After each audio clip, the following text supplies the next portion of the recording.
This is the VOA Special English Health Report. Sleeping sickness is a deadly disease that infects about 60,000 people in Africa each year. Now, scientists in Scotland say they may have found a new treatment. Their findings are in the journal Science. Sleeping sickness is spread by the bite of the tsetse fly. The insect can carry a parasite that infects the central nervous system. First, the infection causes fever, headache, itchy skin, and weakness. Then, when the parasite enters the brain, it causes more serious problems. People suffer seizures and thinking problems, and they sleep for extended periods. If the disease is not treated, it almost always kills the victim. Paul Wyatt works at the Drug Discovery for Tropical Diseases program at the University of Dundee. Mr. Wyatt led the study. He says the research identified a weakness in the parasite. The weakness is an enzyme called N-myristoyltransferase, or NMT. The parasite needs NMT to survive. The researchers developed a mixture of chemicals that interfered with the performance of the enzyme. They tried it in test tubes containing the parasites. As a result, the parasites stopped reproducing. The scientists also tested the treatment on laboratory mice with sleeping sickness. They gave them the chemical compound by mouth. The scientists said the infection disappeared. Now, Paul Wyatt says a drug based on the research could be ready for testing in humans within 18 months. Currently, medicine for sleeping sickness requires a series of injections that are costly and painful. Hospital stays are also needed, and the side effects of the treatment can be serious, sometimes even causing death. Francois Chapuis is a specialist in neglected tropical diseases with the international group Doctors Without Borders. He says a less costly, easy-to-use medicine for sleeping sickness is badly needed.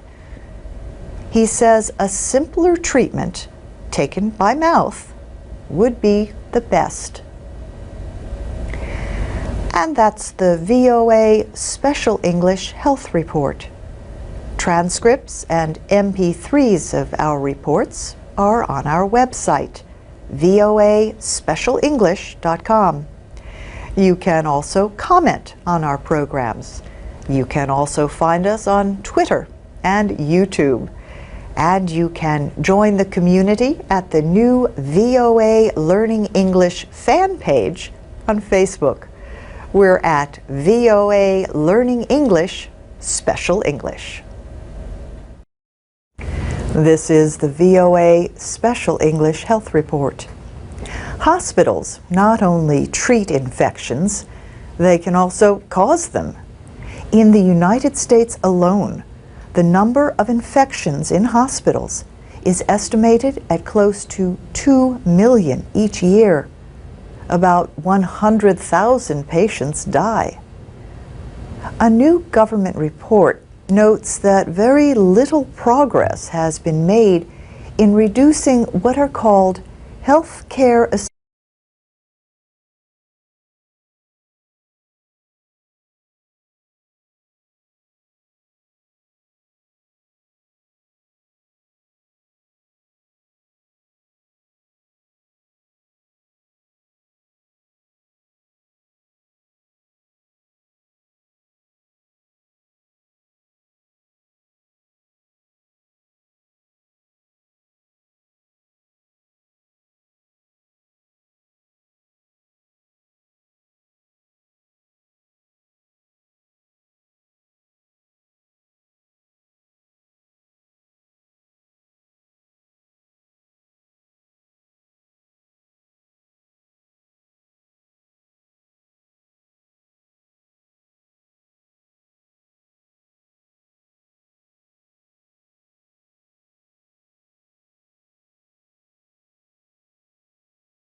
This is the VOA Special English Development Report.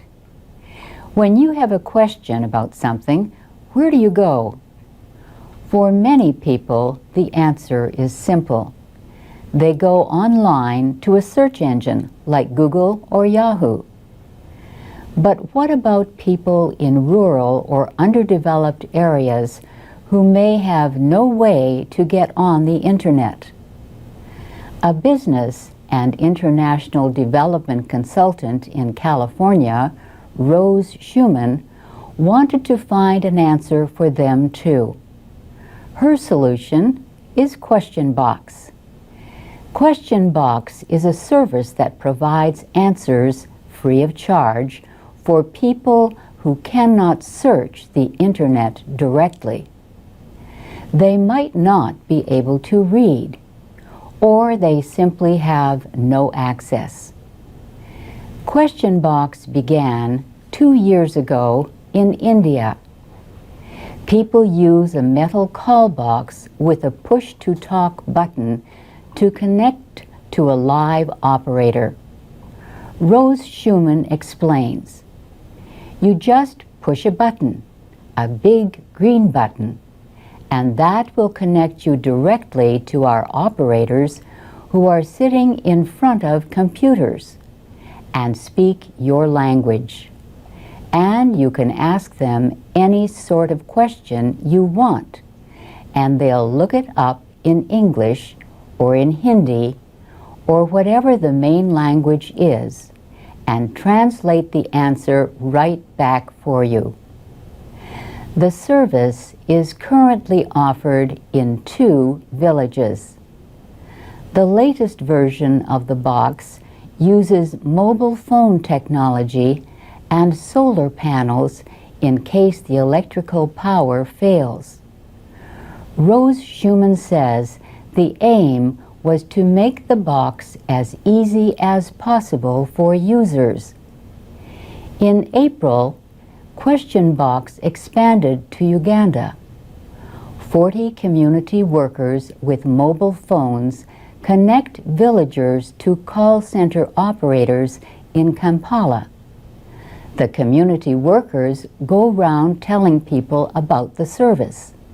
They wear t-shirts that say, "Ask me." But internet service in Uganda proved slow and undependable. So Question Box teamed up with a local technology company to store information on a local server. That way, the researchers in Kampala can quickly search the database for answers. Question Box is a project of Open Mind, a non-profit organization founded by Rose Schumann.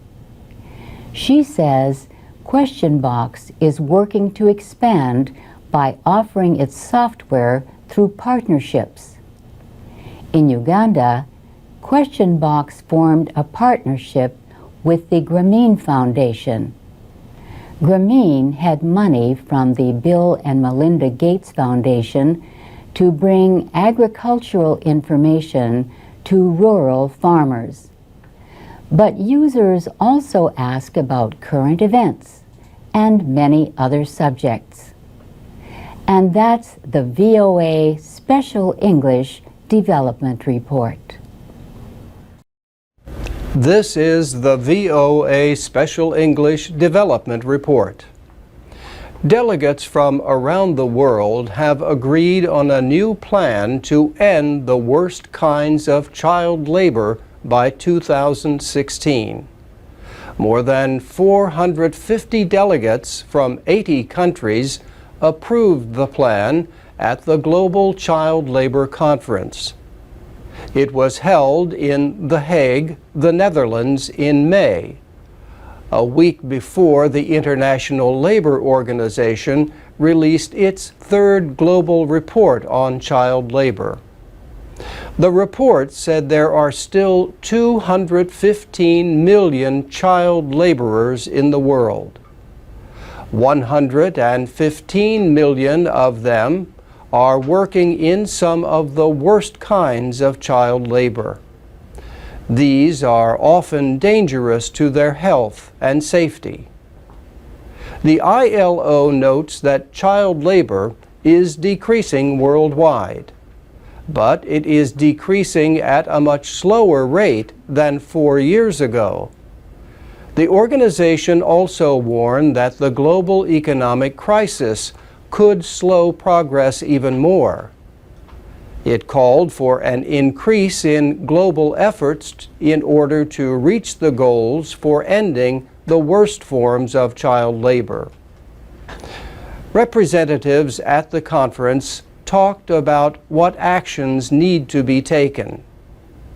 Patrick Quinn is with the ILO's International Program on the Elimination of Child Labor.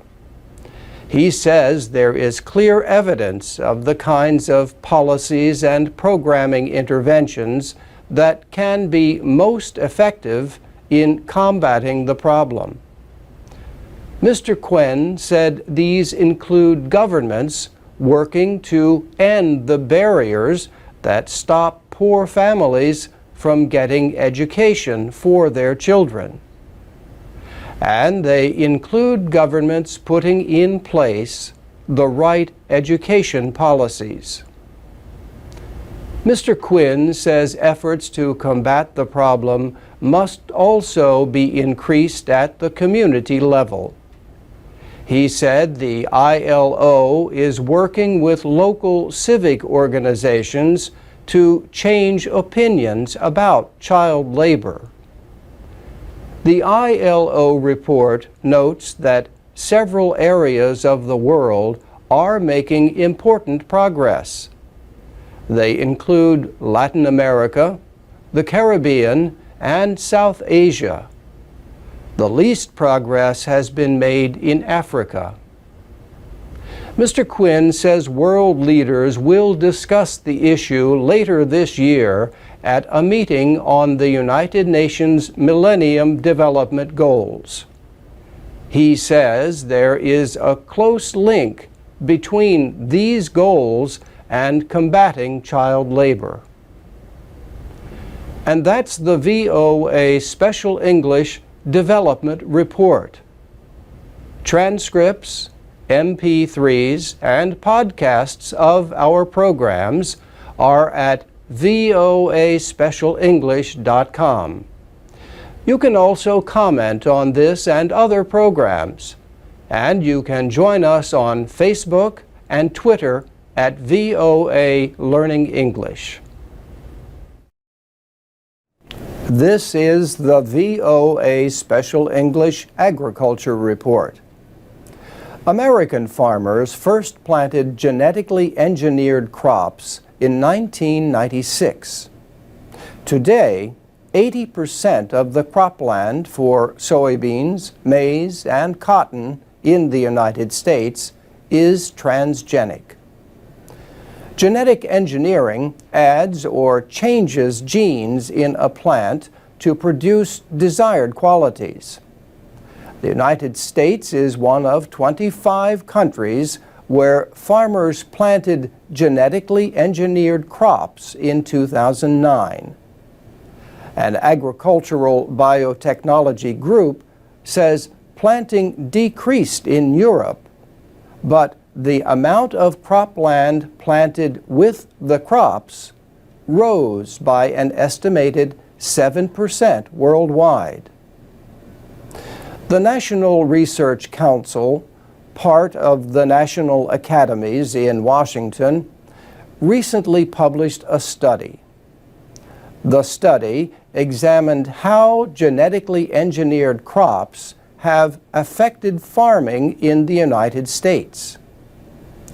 It found that many farmers have better harvests, better weed control, and fewer losses from insect damage compared to traditional crops. Larissa Wolfenbarger is a University of Nebraska biology professor and a member of the committee that wrote the report. She says they found that genetically engineered crops can be better for the environment. For example, she noted that crops designed to resist damage by glyphosate need fewer pesticides that are more toxic to the soil. Glyphosate is a chemical used in Roundup and other weed-killing products. But some farmers have used so much glyphosate that a number of kinds of weeds can now resist it. David Irvin of Portland State University in Oregon led the committee that wrote the report. Professor Irvin says this means that some farmers are again using the more toxic herbicides to control weeds. He says the problem needs immediate attention.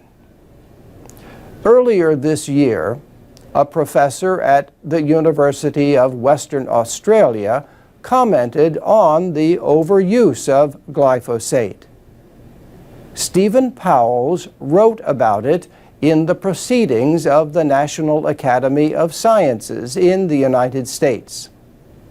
He said, "Glyphosate is as important in worldwide food production as penicillin is in medicine for fighting disease." He called for better use of glyphosate-resistant crop technology. And that's the VOA Special English Agriculture Report.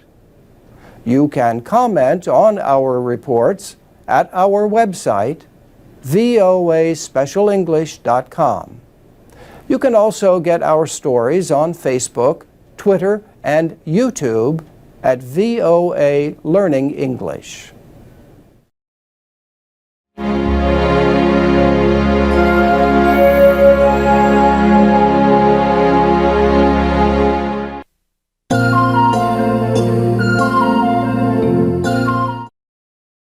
This is the VOA Special English Agriculture Report.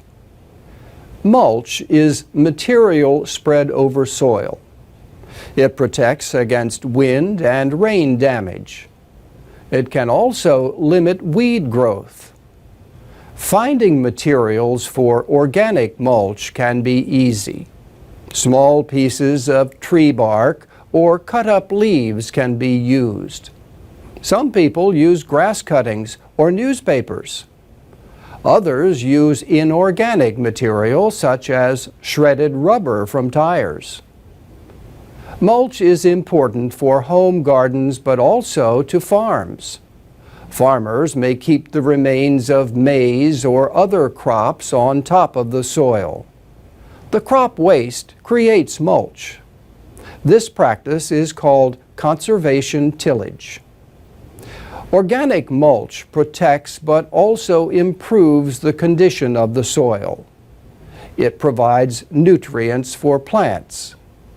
It also provides a good environment for earthworms and other helpful organisms in the soil. As the mulch breaks down, it provides material that keeps the soil from getting hard. This improves the growth of roots and increases the movement of water through the soil. The mulch also improves the ability of the soil to hold moisture. Experts generally suggest laying mulch to a depth of about 10 centimeters. If finer materials are used, such as cut grass, the depth should be 2.5 to 7.5 centimeters. The same is true if compost is used for mulch. Too much mulch can restrict oxygen and water flow to the soil and harm roots.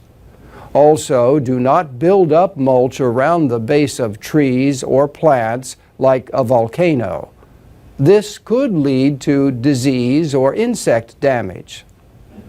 Some gardeners use leaf mulch, fine particles of leaves, instead of wood mulch around trees, especially young trees.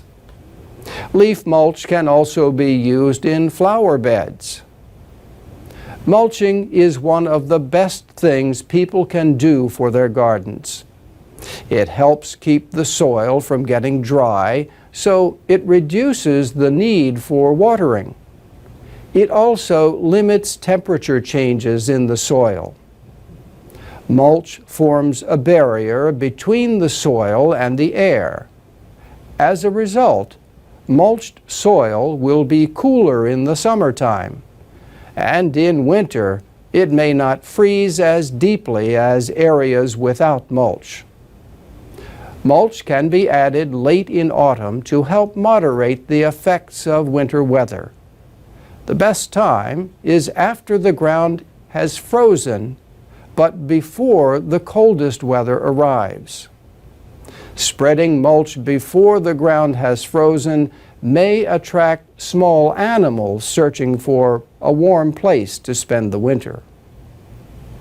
And that's the VOA Special English Agriculture Report. Archives of our reports, including last week's explanation of compost, can be found at voaspecialenglish.com.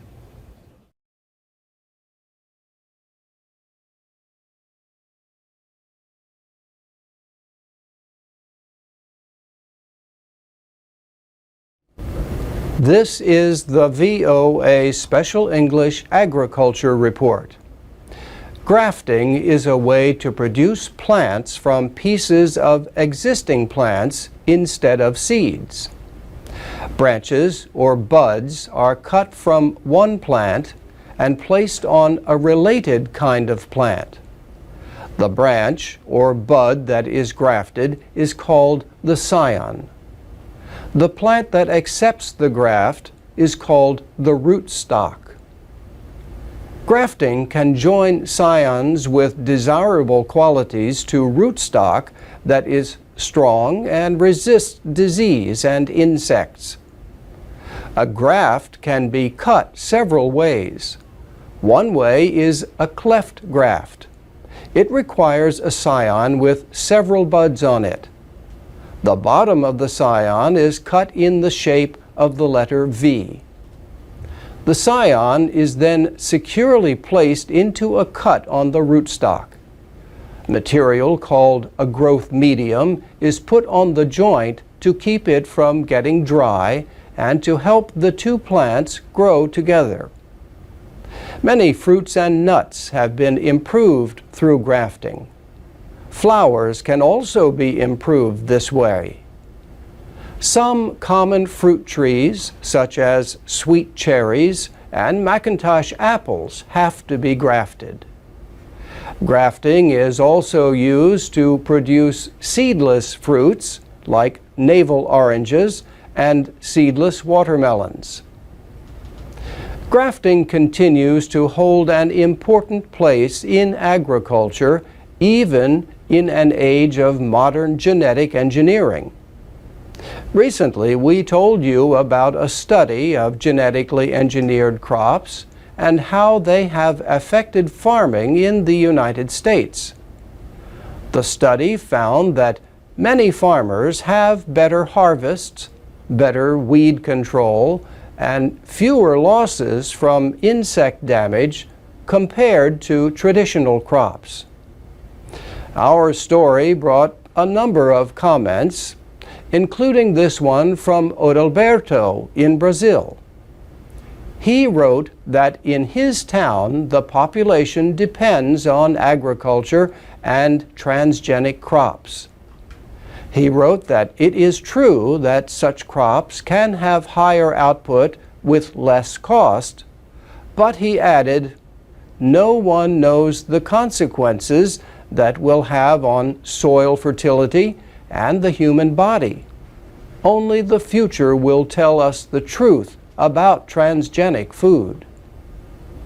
Christian in France expressed a different concern. He wrote, "The big problem of the transgenic seeds is that they are the monopoly of big companies. The small farmers cannot reproduce any more seeds by themselves. And Joom from Thailand wrote, "I don't care where the crops come from, natural plants or genetic engineering, as long as we can produce food enough for people." And that's the VOA Special English Agriculture Report. You can comment on our stories and find transcripts, MP3s, and podcasts at voaspecialenglish.com. This is the VOA Special English Development Report. The World Bank says most developing countries have made important progress toward the United Nations Millennium Development Goals. In April, the international lender released its yearly World Development Indicators. Hundreds of indicators are used to measure progress in areas such as education, health, poverty, the environment, and trade. One of the Millennium Development Goals is to reduce by half the number of people living in extreme poverty by 2015. Out of 87 countries with data available, 49 seem likely to reach that goal. Extreme poverty is defined as earning less than $1 a day. Another goal is to make education available to all young children. The report shows that in 2007, 7 out of 10 children lived in developing countries that had met or were close to meeting that goal. Also, 39 countries have achieved or are likely to achieve the goal of reducing child death rates.